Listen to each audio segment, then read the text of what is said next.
안녕하십니까. 설교를 들으시는 모든 분들께 하나님의 은혜가 충만하시기를 기원합니다. 오늘 설교의 주제는 영생, 영원한 생명과 성도와의 관계에 대하여 살펴보자 합니다.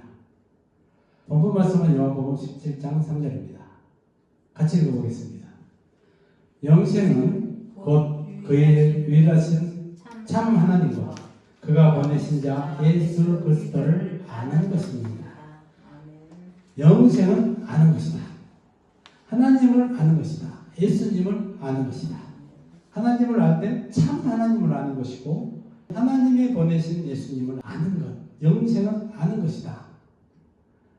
여기에 설교의 포인트가 있습니다. 하나님을 아는 것이 곧 영생이다. 이걸 기억하시기 바랍니다. 영생을 세 가지로 나누어서 살펴보겠습니다. 첫째, 영생이란 무엇인가? 영원한 생명. 많은 사람들이 원했던 것입니다. 죽음은 엄청나게 공포죠. 그렇기 때문에 영원한 생명을 얻기 위해서 많은 사람들이 수많은 노력들을 기울였던 것을 볼 수 있습니다. 우리는 이 영생을 성경적인 영생으로 설명을 하겠습니다. 둘째, 영생은 어떻게 얻을 수 있나? 셋째, 영생을 어떻게 살아갈 것인가? 세 가지로 나누어서 설명을 하겠습니다. 첫째, 영생은 무엇인가? 어느 성경 사전에서 보면 성경에서 말하는 영원한 생명이란 그리스적인 영원 불멸과는 다르다. 그리스도에 의해 주어지는 영원한 생명을 말합니다. 그리스도를 믿고서 하나님과의 새로운 관계에 들어가는 일이다. 이미와 아직 아닌 상태로 살다가 마지막 날에 완성되는 생명이다. 그리고 이 생명은 한없이 영원히 계속된다. 어떻게 이해가 가시나요? 네. 영생은 하나님으로 말미암는다. 하나님은 영원히 존재하시는 영원이십니다. 알파와 오메가, 시작과 끝입니다. 그런 영원하신 하나님, 하나님의 형상을 따라서 우리 인간을 창조하셨습니다. 그래서 인간은 창조될 때 하나님의 형상대로 영생하는 존재로 창조되었습니다. 그런데 첫사람 아담이 죄로 인해서 하나님과 단절되고 인간은 죽을 수밖에 없는 유한한 생명을 가진 존재가 되었습니다.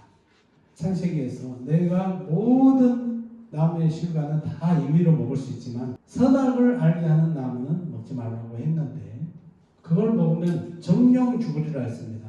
그러나 그 선악과를 따먹고 죽을 수밖에 없는 사람이 된 것이죠.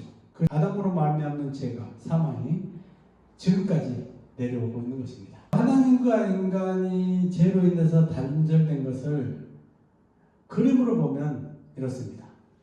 하나님은 거룩하시고 죄에 빠진 인간은 하나님께 가고 싶어도 갈 수 없는 구렁이 생겼습니다. 하나님은 거룩하고 영원한 존재이시고 인간은 사망에 빠진 타락한 유한한 존재죠. 그래서 이 간격은 도저히 건널 수가 없습니다. 둘째, 그러면 우리는 어떻게 영생을 얻을 수 있나? 인간의 죄로 인해서 이 땅에 사망이 들어와서 인간은 유한한 생명이 되었는데 이는 인간이 죽었다는 사실을 말합니다. 죽은 인간을 살리려고 예수님이 오셨죠. 요한복음 1장 14절에 보면 말씀이 육신을 입고 이 땅에 왔다. 그는 은혜와 진리가 충만한 독생자로 우리 가운데 거하신다. 영생을 어떻게 하면 얻을 수 있느냐? 예수님을 믿으면 영생을 얻게 됩니다. 요한복음 3장 16절에 보면 하나님이 세상을 이처럼 사랑하사 독생자를 주셨으니 이는 저를 믿는 자마다 멸망치 않고 영생을 얻게 하려 하심이니라. 아멘. 하나님은 우리에게 영생을 주기를 원하셨습니다. 창조할 때도 우리에게 영생을 주셨지만 죄 있는 인간이 죽는 것을 원치 않으시고 사는 것을 원하셨기 때문에 죽어있는 인간들을 살리기 위해서 품속에 있는 독생자를 보내셔서 우리에게 영생을 얻게 하신 것입니다. 인간은 자신이 죄인임을 고백하고 구원자 되신 예수님을 믿고 마음에 예수님을 구주로 영접하면 죄와 사망에서 해방되어 영생을 얻게 됩니다. 이걸 그림으로 보면 이렇습니다. 인간이 영생을 얻는 길은 아까 그림과 연관되어 있는데 중간에 예수 그리스도께서 십자가로 죽음으로 우리의 죄를 대속하셔서 하나님과의 인간이 교통할 수 있도록 다리를 놔주셨습니다. 요한복음 14장 6절을 보면 내가 곧 길이요 진리요 생명이니 나로 말미암지 않고는 아버지께로 올 자가 없느니라. 오직 예수 그리스도만이 하나님께 이르는 유일한 길이 되었습니다. 그래서 예수님을 믿고 영접하고 구원을 받는 사람을 영생을 얻은 사람이다. 이렇게 표현할 수 있습니다. 세 번째, 그러면 영생의 삶은 어떻게 사는가? 영생은 예수님이 나의 주인 되심을 인정하는 데에서 출발한다. 예수님을 나의 구주로 영접한 그림에서 보면 지금까지 내 인생의 주인이 나였습니다. 그러나 예수님을 영접한 사람은 그리스도를 내 주인으로 모시고 나는 주인 자리를 내어드리고 그 아래 내려앉은 이 모습이 예수님을 영접하고 영생을 얻는 사람의 모습입니다. 예수님을 구주로 주인으로 삼는 여기서부터 곧 영생의 삶이 시작된다고 볼 수 있습니다. 예수님을 믿으면서도 여전히 첫 번째 그림처럼 예수님을 내 밖에 세워놓고 사는 사람이 있습니다. 이 사람은 심각하게 영생을 얻었는지에 대해서 고민을 해야 됩니다. 예수님을 내 안에 나의 구주로 영접한 사람이 영생을 얻는 사람이고 그 영생의 삶은 그때서부터 시작인 것입니다. 영생은 생명입니다. 생명이라는 사실을 잊어서는 안 됩니다. 생명은 자라는 것이죠. 살아있는 것입니다. 베드로후서 3장 18절에 보면 오직 우리 주 곧 구주 예수 그리스도의 은혜와 그를 아는 지식에서 자라가라 이런 표현이 있습니다. 아는 것에서 그치지 않고 이제 그를 아는 지식에서 자라가라.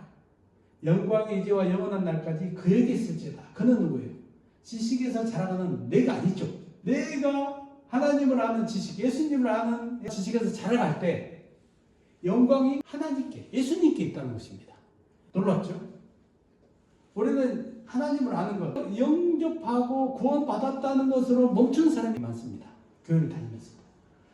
잘하는 것, 그걸 생각하지 않아요. 그러나 베드로후서 3장 18절을 보면 그를 아는 지식에서 자라가는 것이 바로 하나님께, 예수님께 영광이 있는 것입니다. 우리 생명과도 관계있지만 하나님의 영광과도 관계있는 중요한 구절입니다. 우리는 하나님을 아는 지식, 예수님을 아는 지식에서 자라가는 것, 이것을 게으리하거나 포기해서는 안 됩니다. 아는 것으로 충분하지 않습니다. 생명을 얻는 것으로 충분하지 않습니다. 자라야 됩니다. 생명은 살아있어야 되고 자라야 됩니다. 성경을 한 문절 더 보겠습니다. 호세아서 4장 6절에 보면 내 백성이, 누가? 내 백성이, 하나님의 백성이 지식이 없어서 망한다고 탄식하고 있습니다. 내 백성이 지식이 없어서 망하는도다. 지금도 수많은 교회가 세워져 있지만 하나님을 아는 지식이 없는 하나님의 백성들이 너무나 많습니다. 그들은 어떻게 살아야 될지를 모릅니다. 영생의 삶을 살지 않고 여전히 이 땅에 육신의 삶을 사는 경향이 많습니다. 왜 그렇습니까? 하나님을 아는 지식이 없어서 그렇습니다. 호세아서 4장 6절을 마저 읽으면 내가 지식을 버렸으니 나도 너를 버리고 내 제사장이 되지 못하게 할 것이요 내가 내 하나님의 율법을 잊었으니 나도 내 자녀들을 잊어버리라. 엄청나게 놀라운 말씀이죠. 우리가 구원받았는데 우리가 하나님을 아는 지식을 버리는 순간에 하나님도 우리가 하나님께 나아가는 것을 못하게 할 거라는 것입니다. 두렵죠. 우리는 절대 하나님을 아는 지식을 포기할 수 없는 것입니다.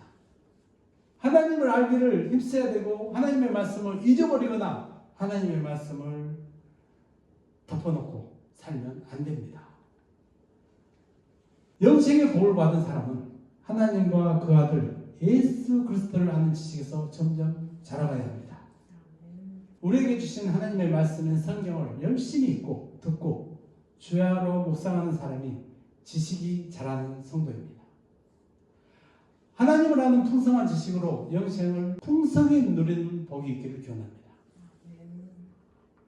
우리에게 은혜를 주신 영원한 생명, 그걸 부유하게 하고 하나님의 능력으로 사는 것은 우리의 선택에 달려 있습니다.